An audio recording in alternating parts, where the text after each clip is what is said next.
അപ്പോൾ ഇൻട്രൊഡക്ഷൻ തൽക്കാലം ഇത്രയും മതി. ബാക്കിയുള്ളവരെ നമുക്ക് വഴിയെ പരിചയപ്പെടാം.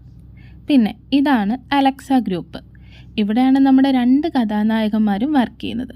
അയ്യോ, 2 പറയാൻ പറ്റത്തില്ല, നിലവിലിപ്പോൾ ഒരാളേ ഉള്ളൂ. ഒരാൾ എത്രയും വേഗം ഇങ്ങോട്ട് തന്നെ വരും.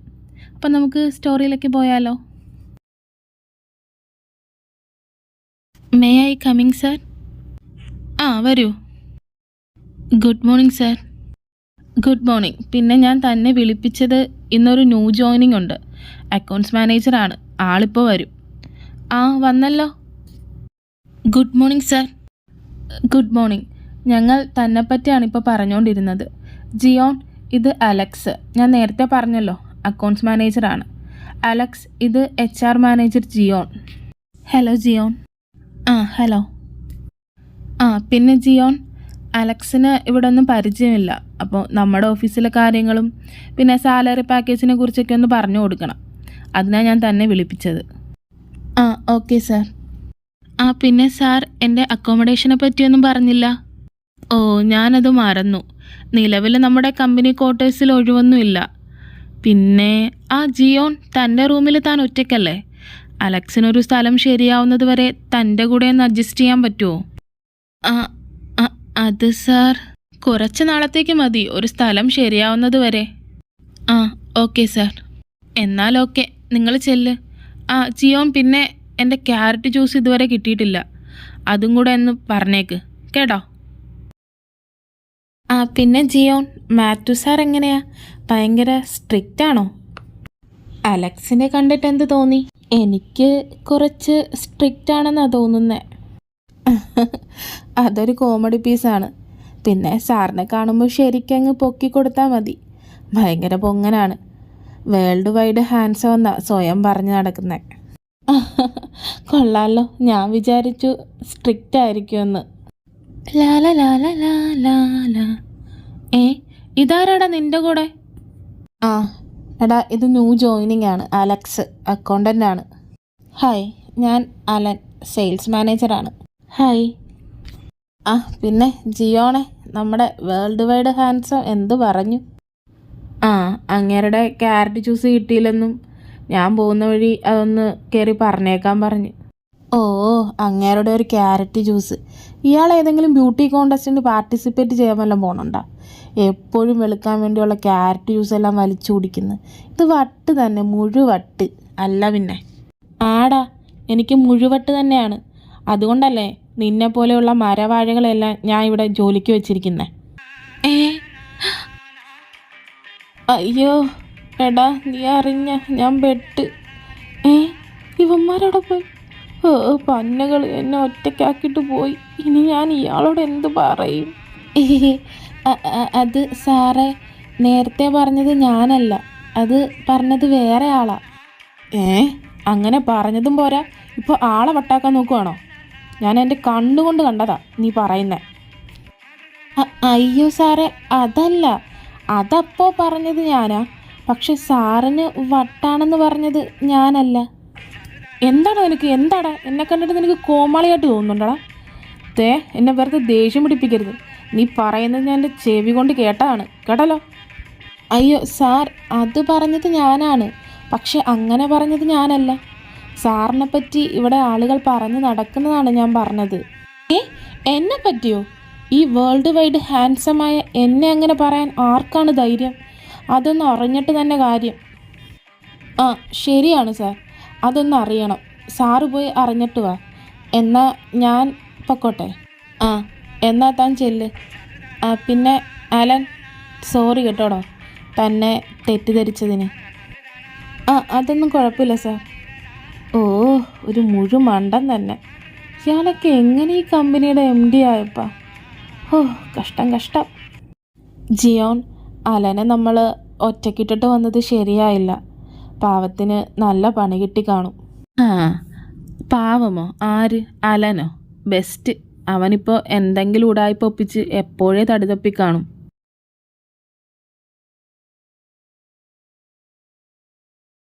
നിന്റെ റൂം കാണാൻ അടിപൊളിയാണല്ലോ.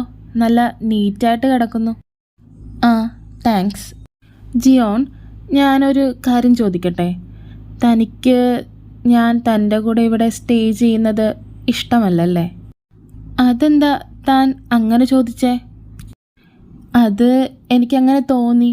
കാരണം ഞാൻ വന്നപ്പോൾ തൊട്ട് ഞാൻ എന്തെങ്കിലും ചോദിച്ചാൽ മാത്രം മറുപടി തരും, അല്ലാതെ എന്നോട് എന്തെങ്കിലും ചോദിക്കുകയോ പറയുകയോ ഒന്നുമില്ല. അതുകൊണ്ടാണ് ഞാൻ അങ്ങനെ ചോദിച്ചേ. അയ്യോ, അങ്ങനെയൊന്നുമല്ല. ഞാൻ പൊതുവേ ഇങ്ങനെയാണ്, ആരോടും അങ്ങനെ അധികം സംസാരിക്കാറൊന്നുമില്ല. അല്ലാതെ താൻ വന്നത് ഇഷ്ടപ്പെടാഞ്ഞിട്ടൊന്നുമല്ല. തനിക്ക് അങ്ങനെ തോന്നിയെങ്കിൽ സോറി. ഹേ, സോറിയൊന്നും വേണ്ട. താൻ ഞാനിവിടെ നിന്ന് മാറുന്നവരെ എന്നെ നല്ലൊരു ഫ്രണ്ടായി കണ്ടാൽ മതി. അതൊക്കെയാണോ? എനിക്ക് അങ്ങനെ ഫ്രണ്ട്സൊന്നുമില്ല. നേരത്തെ ഓഫീസിൽ വെച്ച് കണ്ടില്ലേ അലൻ, അവൻ മാത്രമേ ഉള്ളൂ. ആണോ? അപ്പോൾ അതിൻ്റെ കൂടെ എന്നെ കൂടെ കൂട്ടിക്കോ, നമുക്ക് അടിച്ച് പൊളിക്കാന്നേ. എന്നാൽ ഓക്കെ. അങ്ങനെ അവർ നല്ല ഫ്രണ്ട്സായി. 1 വീക്ക് കടന്നു പോയതുപോലെ അവർ അറിഞ്ഞില്ല. ഈ ഒരാഴ്ച കൊണ്ട് തന്നെ അവർ രണ്ടുപേരും നന്നായിട്ട് അടുത്തു. ഒരുമിച്ച് ഓഫീസിൽ പോകും, വരും, ഒരുമിച്ച് ഫുഡ് കഴിക്കും. അങ്ങനെ അവരുടെ ലൈഫ് അവർ മതിമറന്ന് അടിച്ചു പൊളിച്ചു ഈ 1 വീക്ക്. അങ്ങനെ ഒരു ദിവസം നൈറ്റ് ജിയോൺ കുളിച്ചിട്ട് നേരെ റൂമിലേക്ക് വരുവാണ്. അവനൊരു ബാത്ത് ടവല് മാത്രമേ ഉടുത്തിട്ടുള്ളായിരുന്നു. ഇപ്പോഴാണ് ഒരാശ്വാസമായത് ഒന്ന് കുളിച്ചപ്പോൾ. അല്ല, നീ എന്താ ഒന്നും മിണ്ടാതെ ഇങ്ങനെ നോക്കി നിൽക്കുന്നേ? അത് നിൻ്റെ ബോഡി കാണാൻ നല്ല ഹോട്ടായിട്ടുണ്ട്, നെഞ്ചും വയറും എല്ലാം കാണാൻ. നീ ദിവസവും ജിമ്മിന് പോകുന്നത് വെറുതെ അല്ല അപ്പോൾ. എന്തൊരു ഹോട്ട് ബോഡിയാണിത്.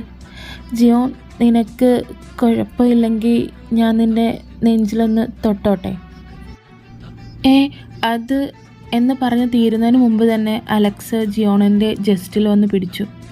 ജിയോണിന് ശരിക്കും ഷോക്കായി നിന്നുപോയി അലക്സിൻ്റെ പെട്ടെന്നുള്ള ആ നീക്കത്തിൽ. ജിയോൺ, നിൻ്റെ ജസ്റ്റ് സൂപ്പറാണ്. കാണുന്നതിനേക്കാൾ നല്ലത് ഇതിൽ തൊട്ട് നോക്കുമ്പോഴാണ്. എന്ത് സ്ട്രോങ് ആണിത് എന്നും പറഞ്ഞ് അലക്സ് ജിയോണിൻ്റെ ജസ്റ്റിൽ പിടിച്ചൊന്ന് അമർത്തി. അപ്പോൾ പെട്ടെന്ന് ജിയോൺ അലക്സിൻ്റെ കൈ തട്ടി മാറ്റിയിട്ട് പറഞ്ഞു, നീ എന്തായി കാണിക്കുന്നേ? വിട്ടേ. ഡാ പ്ലീസ്, ഒരു വട്ടം കൂടി പിടിച്ചോട്ടെ പ്ലീസ്. നല്ല രസമുണ്ട്, അതാ. എനിക്കങ്ങനെ ജിം ബോഡിയൊന്നും ഇഷ്ടമല്ലാത്തതാണ്, പക്ഷേ ഇത് കണ്ടപ്പോൾ വല്ലാത്തൊരു ഫീല് എന്നും പറഞ്ഞ് അലക്സ് ജിയോണിൻ്റെ ജസ്റ്റിൽ പിന്നെയും പിടിച്ചു. ജിയോണിന് എന്ത് ചെയ്യണമെന്നറിയാതെ അങ്ങനെ തന്നെ നിന്നു കൊടുത്തു. അവനെ അപ്പോൾ തള്ളി മാറ്റാനായിട്ട് തോന്നിയില്ല. അലക്സ് ജിയോണിൻ്റെ ജസ്റ്റിൽ അവൻ്റെ മുഖം അടുപ്പിച്ച് അവൻ്റെ മുഖം അവൻ്റെ നെഞ്ചിൽ ഉരസിക്കൊണ്ട് സ്മെൽ ചെയ്യാൻ തുടങ്ങി. ഇത് കണ്ടതും ജിയോൺ ചോദിച്ചു, അലക്സ്, നീ എന്തായി ചെയ്യുന്നേ? നീ മാറിക്കേ, എനിക്ക് എന്തോ പോലെ. എടാ പ്ലീസ് നിൽക്ക്. നിൻ്റെ ബോഡിക്ക് നല്ല സ്മെല്ല്, മത്ത് പിടിപ്പിക്കുന്ന മണം. സാധാരണ പെൺകുട്ടികൾ കുളിച്ചിട്ട് വരുമ്പോഴാണ് ഇത്തരം നല്ല സ്മെല്ല് വരുന്നത്.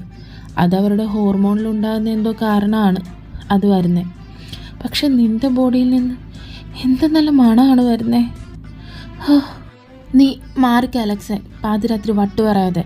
എനിക്ക് കിടക്കണം, രാവിലെ ഓഫീസിൽ പോകാനുള്ളതാണ്. അതിനെന്താ, നീ കിടന്നോ. പക്ഷേ ഷർട്ട് ഇടണ്ട. ഷർട്ട് ഇടണ്ടെന്നോ? എന്തിന്? അത് എനിക്ക് നിൻ്റെ നെഞ്ചിൽ പിടിച്ചോണ്ട് കിടക്കാനാണ്. അലക്സ്, നിനക്ക് കുറച്ച് കൂടുന്നുണ്ട് കേട്ടോ. എനിക്ക് ശരിക്കും ദേഷ്യം വരുന്നുണ്ട്. മതി നിൻ്റെ ഫ്ലേട്ടിംഗ് എല്ലാം, നിർത്തിക്കേ. ഫ്ലേട്ടിങ്ങോ? ഇത് ഫ്ലേട്ടിംഗ് ഒന്നും അല്ല. ഞാൻ എന്തിനാണ് നിന്നോട് ഫ്ലേട്ട് ചെയ്യുന്നേ? നമ്മൾ രണ്ടുപേരും ഫ്രണ്ട്സ് അല്ലേ. അപ്പോൾ നീ ഇത്ര നേരം ചെയ്തതോ? അതിനെന്താ അർത്ഥം? ഇതൊരിക്കലും ഫ്ലേട്ടിംഗ് ഒന്നും അല്ല. എനിക്ക് നിൻ്റെ ബോഡി കണ്ടപ്പോൾ ഒന്ന് ടച്ച് ചെയ്യാൻ തോന്നി, അല്ലാതെ വേറൊന്നുമില്ല. പ്ലീസ് നീ ഷർട്ട് ഇടണ്ട, ഞാൻ നിൻ്റെ ബോഡി ടച്ച് ചെയ്ത് കിടന്നോട്ടെ പ്ലീസ്.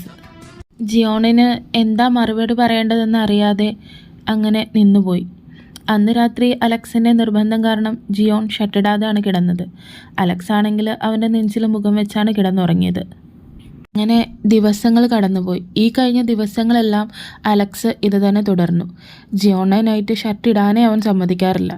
അവൻ്റെ നെഞ്ചിൽ മുഖം അമർത്തിയാണ് അവൻ കിടക്കാറുള്ളത്. ഇപ്പോൾ അത് ജിയോണിന് ഒരു ശീലമായി. അങ്ങനെ ഇരിക്കെ ഒരു ദിവസം നൈറ്റ് അലക്സ് ജിയോണിൻ്റെ നെഞ്ചിൽ ഇങ്ങനെ കിടക്കുവാണ്.